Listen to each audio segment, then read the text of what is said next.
Случвало ли ви се да купите най-скъпите семена, да ги посеете с огромно желание и накрая да гледате как малките растения просто увяхват и умират пред очите ви? Разочарованието е огромно. Добре дошли в 2026 година. Технологиите се развиват със светлинна скорост, но ние продължаваме да правим едни и същи елементарни грешки в градинарството. Днес ще говорим точно за това. Ще разгледаме 5 най-фатални грешки при отглеждането на разсад, които гарантирано ще погубят вашата реколта. Но не се притеснявайте. Обещавам ви, че до края на това видео ще научите точно как да ги избегнете. Ще развенчаем някои много популярни митове, които може би следвате дори в момента. Пригответе се да научите тайната на професионалните градинари. Тази информация ще преобърне представите ви и ще ви гарантира най-богатата реколта, която някога сте имали. Останете с мен, защото третата грешка е нещо, което 9-10% от хората правят всеки ден, без изобщо да подозират колко е вредно. Преди да навлезем в същината на проблема, нека разберем защо разсадът е толкова важен. Всичко започва от това малко семенце. Периодът, в който растението е в своите първи седмици, определя целия му бъдещ живот. Това е като детството при хората. Ако едно дете не получава правилно хранене и грижи, то ще има проблеми в бъдеще. Абсолютно същото е и при вашите домати, чушки или краставици. През 2026 година климатът става все по-непредвидим. Имаме резки застудявания и неочаквани горещини. Затова здравият старт на закрито е по-важен от всякога. Ако създадете слаб разсад, той няма да има силите да се пребори с болестите, вредителите и стреса навън в градината. Много хора смятат, че градинарството е просто хвърляне на семена в пръстта. Но истината е, че то е наука. Наука за микроклимата, светлината и водата. И точно тук възникват големите проблеми. Нека да започнем да ги разплитаме един по един, за да гарантираме вашия успех през този сезон. Нека започнем с първата и може би най-често срещана заблуда сред начинаещите. Много хора смятат, че успехът се крие само в купуването на скъпи и модерни семена. Вие купувате най-новите хибриди за 2026 година и очаквате истински чудеса на перваза. Но жестоката истина е, че дори златни семена ще загинат в лоша почва. Основата на всичко е субстратът. Най-голямата грешка тук е използването на тежка, сбита пръст, взета директно от двора или градината. Представете си как едно съвсем малко, нежно коренче се опитва да пробие през солиден бетон. Точно това се случва на микроскопично ниво, когато използвате неподходяща почва за вашия разсад. Корените на младите растения се нуждаят от кислород точно толкова, колкото се нуждаят и от вода. Ако почвата е прекалено плътна и тежка, тя задържа влагата, но напълно изтласква жизненоважния въздух. Резултатът е, че растението буквално се задушава под земята. Един много ярък пример за това е когато забележите, че повърхността на саксията хваща зелен мъх или бяла плесен. Това е безпогрешен сигнал. Сигнал, че почвата ви изобщо не диша. Затова е критично важно винаги да търсите леки, специализирани торфени смеси. Продължаваме темата за почвата, защото тук се крие един огромен мит, който трябва да разбием веднага. Този мит гласи, че градинската пръст е най-естествената и полезна среда за малките растения. На пръв поглед звучи логично, нали? В природата растенията растат точно там. Но нека ви кажа, защо това е фатална грешка за разсада в домашни условия. Градинската почва е пълна с живот. И когато казвам живот, имам предвид не само полезни микроорганизми, но и милиони спори на гъбички, яйца на вредители и семена на плевели. Когато внесете тази пръст в топлата и влажна среда на вашия дом, вие създавате перфектен инкубатор за всички тези врагове. Представете си как един ден виждате вашите прекрасни малки доматчета, а на следващата сутрин всички те лежат повалени на земята, сякаш отрязани в основата. Това е класически пример за болестта, наречена черен крак. Тя се причинява точно от патогени в нестерилизираната почва. Професионалистите през 2026 година никога не рискуват. Те използват само обеззаразени субстрати. Не си играйте на руска рулетка с реколтата си. Инвестицията в чиста почва е първата ви застраховка за успех. Но какво прави един субстрат наистина добър за новите реалности през 2026 година? Тук на сцената излизат добавките, които много градинари все още игнорират. Говоря за материали като перлит и вермикулит. Често хората ги мислят за излишна химия или ненужен лукс. Но нека развенчаем този мит. Тези малки бели и златни камъчета не са тор, те са механични подобрители на структурата. Перлитът е като милиони малки гъбички, които задържат въздух в почвата. Дори ако полеете прекомерно, перлитът гарантира, че корените няма да се удавят. Вермикулитът пък задържа влагата и хранителните вещества, като ги отдава на растението бавно и постепенно. Представете си, че заминавате за уикенда и няма кой да полее разсада. Точно тук вермикулитът спасява положението. Чудесен пример е разликата между две саксии с чушки. Едната е засадена в обикновен чист торф, а другата в смес с 30% перлит. След месец ще видите, че растенията с перлита имат двойно по-голяма и по-бяла коренова система, а големите корени означават голяма и силна надземна част. Не пренебрегвайте тези модерни инструменти, те променят правилата на играта. Последната важна точка от първата ни голяма грешка е свързана с нещо невидимо, но изключително мощно. Това е нивото на киселинност или така нареченото pH на почвата. Много любители градинари дори не се замислят за това. Те купуват какъвто и да е торф от магазина, често предназначен за цветя, и сеят зеленчуците си в него. Това е огромна грешка. Митът тук е, че всяка копешка почва е универсална. Истината е съвсем различна. Повечето зеленчукови разсади, като доматите и чушките, изискват неутрална до леко кисела среда. Ако случайно попаднете на силно кисел торф, който е чудесен за азалии, например, вашите зеленчуци ще страдат ужасно. Защо? Защото при грешно pH корените просто не могат да усвояват хранителните вещества. Вие можете да торите постоянно, но растението ще гладува. Ярък пример за това е когато младите листенца започнат да стават бледо-жълти, а жилките им остават зелени. Това се нарича хлороза. Вие си мислите, че им липсва желязо или азот, но всъщност проблемът е, че киселинността на почвата е блокирала достъпа до тези елементи. Винаги четете етикетите през 2026 година и търсете субстрати с pH около 6,5. Преминаваме към втората фатална грешка, която буквално обезобразява вашите растения.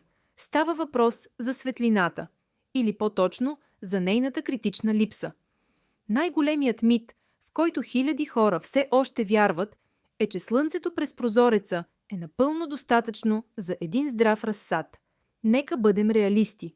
През февруари и март, когато обикновенно сеем семената, дните са кратки, а небето често е облачно. Стъклата на съвременните прозорци също спират огромна част от полезния спектър на слънцето. Какво се случва тогава? Растенията имат вграден инстинкт за оцеляване. Когато не им достига светлина, те започват отчаяно да се издължават нагоре, за да я намерят. Това е класическият пример за така наречения изтеглен разсад. Стъблата стават тънки като конци, дълги и чупливи. Листата са дребни и бледи. Такова растение е инвалид още от самото си раждане. Когато се опитате да го пресадите в градината, то най-вероятно ще се прекърши от първия по-силен полъх на вятъра.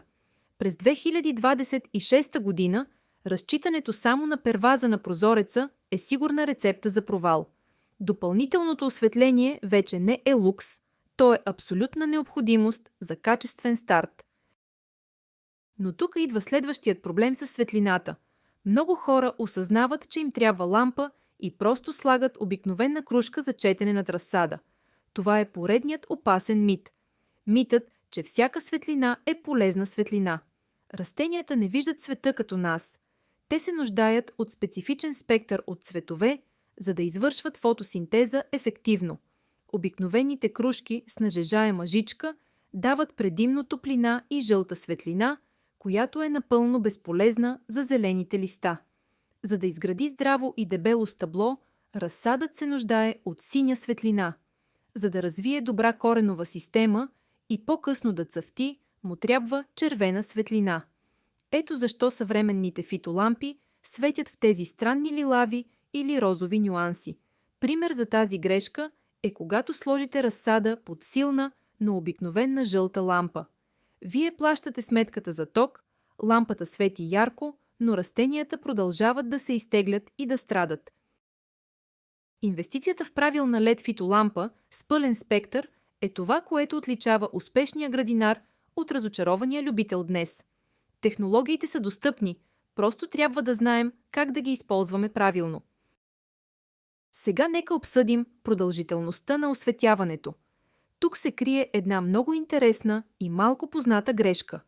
Някои толкова много искат растенията им да растат бързо, че оставят лампите включени денонощно. 24 часа в денонощието светлина. Митът е, че колкото повече светим, толкова по-бързо ще растем. Но това е огромна заблуда.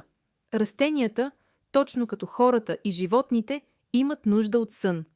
В природата винаги има ден и нощ. По време на светлата част от деня, растението събира енергия чрез фотосинтезата, но през тъмната част от денонощието се случва нещо също толкова важно. Растението преработва тази събрана енергия и я използва за реалния си растеж и изграждане на тъкани. Ако не му дадете време за почивка, вие го вкарвате в състояние на тежък стрес. Чудесен пример за тази грешка е когато забележите, че въпреки денонощното осветление, листата на разсада започват да се завиват надолу или краищата им изсъхват без видима причина. Растението е буквално изтощено от липса на почивка. Оптималният режим за повечето зеленчуци е между 14 и 16 часа светлина на ден. Не повече. Използвайте прост таймер, за да автоматизирате този процес. Четвъртият аспект на светлината, където масово се греши, е разстоянието между лампата и саксиите. Това е изключително фин баланс. Ако сложите източника на светлина твърде високо, ефектът от него се губи драстично. Светлината се разсейва и до растенията достига много малка част. Резултатът отново е слаб и изтеглен разсад. От друга страна, ако сложите лампата прекалено близо, рискувате да нанесете непоправими щети. Дори модерните LED лампи излъчват известна топлина. Митът тук е, че щом лампата е студена на пипане, тя не може да навреди. Но концентрираните лъчи на няколко сантиметра от нежните връхчета могат да причинят тежки изгаряния. Най-ясният пример за това е когато най-горните млади листенца станат бели, прозрачни или кафяви по краищата си. Те са буквално опечени от светлината. Правилото през 2026 година е да държите фитолампите на разстояние между 15 и 20 см над върховете на растенията. И най-важното, трябва редовно да повдигате лампите, докато разсадът расте нагоре. Този ежедневен контрол е ключът към перфектните, набити и здрави стъбла. Време е да преминем към третата голяма категория грешки – поливането. Това е мястото, където дори опитни градинари често се провалят. Поливането е истински парадокс, защото водата дава живот, но същата тази вода най-често убива разсада в домашни условия. Основният проблем е масовото преполиване. Митът, дълбоко вкоренен в съзнанието ни, е, че щом повърхността на почвата изглежда суха, трябва веднага да се полее. И хората поливат всеки божи ден. Но нека се замислим какво се случва под повърхността. Когато преполивате, вие изтласквате целия кислород от почвата, както споменахме по-рано. Корените не само, че не могат да дишат, но и започват да гният. Освен това, постоянно мократа среда е рай за гъбичните инфекции. Перфектният пример за тази фатална грешка е когато стъблото на растението точно на нивото на почвата изтънее, потъмнее и растението просто падне като посечено. Това не е липса на вода. Това е гниене от прекалено много вода.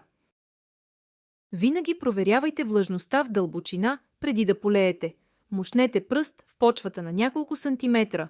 Ако там е влажно, изчакайте. По-добре леко засушен разсад, отколкото удавен. Има още един много опасен навик при поливането, който е време да оставим в миналото. Това е поливането с ледена вода директно от чешмата. Това е огромен шок за младите растения. Представете си, че сте в топла сауна и изведнъж някой изсипе кофа с ледена вода върху вас. Точно това изпитват нежните корени на вашия разсад. Този температурен шок блокира способността на корените да усвояват влага и хранителни вещества за дълго време. Растението спира да расте и изпада в стрес. Много ярък пример за тази грешка може да се наблюдава при разсада от чушки. Те са изключително топлолюбиви. Ако ги полеете със студена вода, те често реагират, като масово хвърлят най-долните си листа. Вие се чудите каква болест ги е нападнала, а всъщност просто сте ги простудили. Правилният подход е винаги да използвате вода, която е престояла поне 24 часа на стайна температура. Това не само ще изравни температурата из тази на почвата, но и ще позволи на вредния хлор от чешмяната вода да се изпари напълно. Тази малка стъпка прави огромна разлика в здравето на вашите растения. Нека разгледаме и модерния подход към поливането, който набира огромна популярност през 2026 година. Традиционното поливане отгоре с лейка или чаша крие много рискове. Когато поливате отгоре, струята вода често уплътнява почвата около стъблото.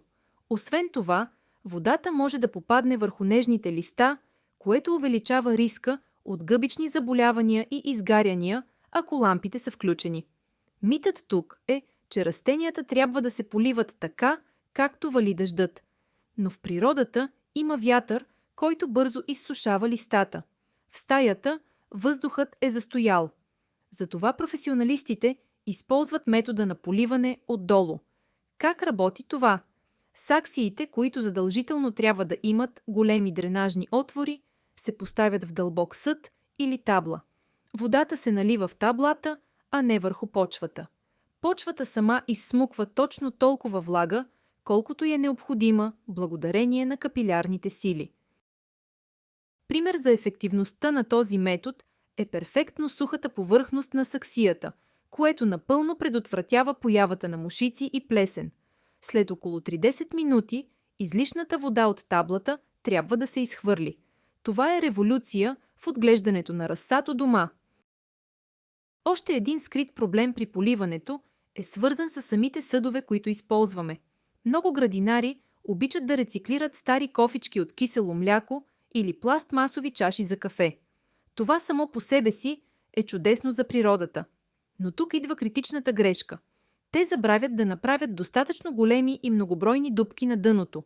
Митът е, че една малка дупчица с игла е достатъчна, за да изтече водата.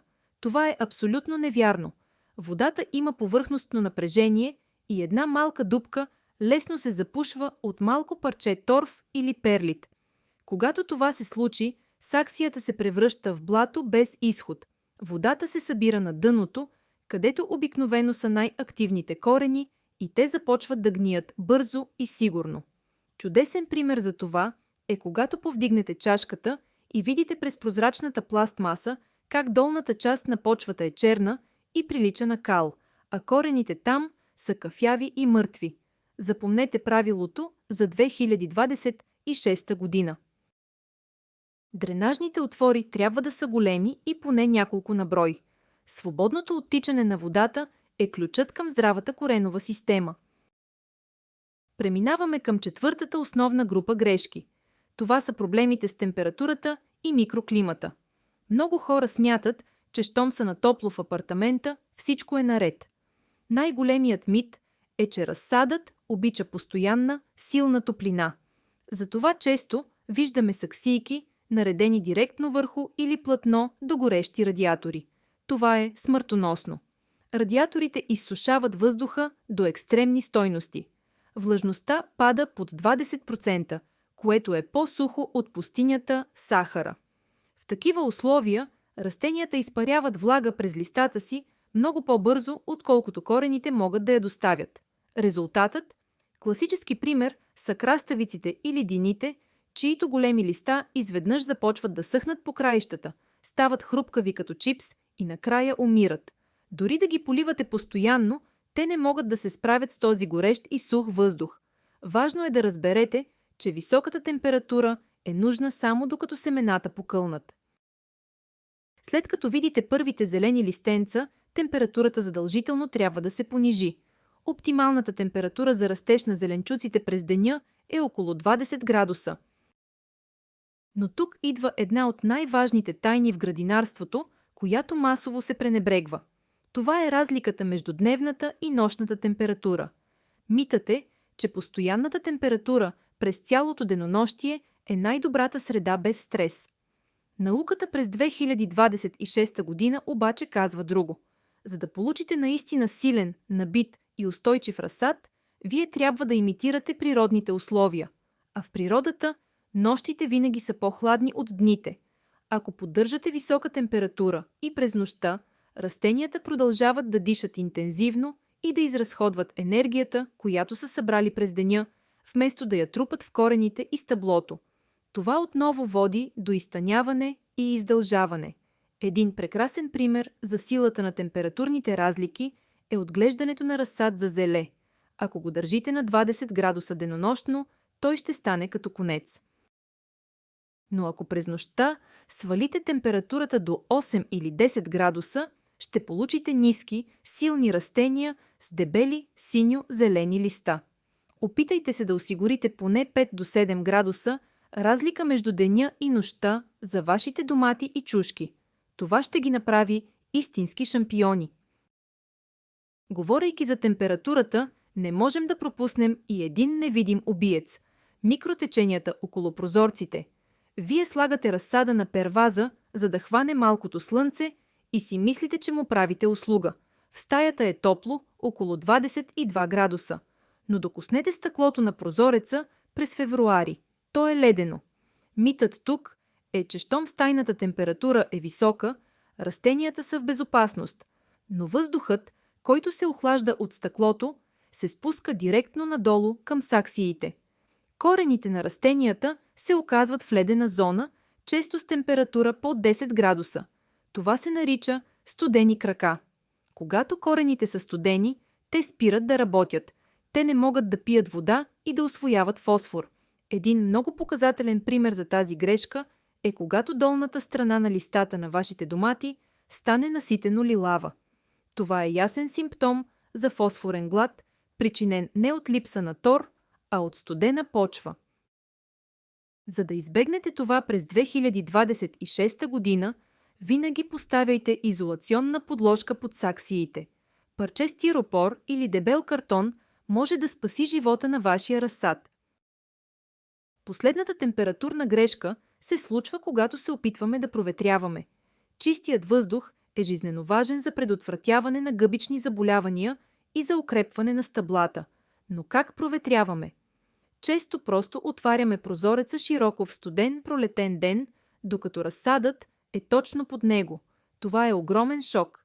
Митът е, че краткият студ ще закали растенията. Истината е, че леденият вятър директно върху нежните листа може да причини необратими повреди по клетките. Ярък пример за това е когато след такова проветряване листата на пътладжаните или босилека увиснат като парцали и никога повече не се възстановят. Те буквално са измръзнали, въпреки че са вътре в къщата. Правилното проветряване изисква въздухът да не попада директно върху растенията. Отваряйте прозорец в съседна стая или използвайте микровентилация, ако дограмата ви го позволява. Нежната циркулация на въздуха е полезна, но директният леден порив е смъртоносен. Пазете ги от тези екстремни амплитуди, особено в ранните им фази на развитие. Стигаме до петата и може би най-унищожителна група грешки в дългосрочен план. Това са грешките, свързани с храненето и подготовката за външния свят. Да започнем с торенето. Тук алчността на градинаря често играе лоша шега. Всеки иска бързи резултати. Митът, който владее умовете на мнозина, е, че колкото повече тор слагаме, толкова по-големи и силни ще станат растенията. Но разсадът е като малко бебе. Вие не бихте нахранили новородено с пържоли, нали? По същия начин, младите растения имат изключително слаба и нежна коренова система. В добрия търговски субстрат вече има достатъчно хранителни вещества за първите 3 до 4 седмици от живота им.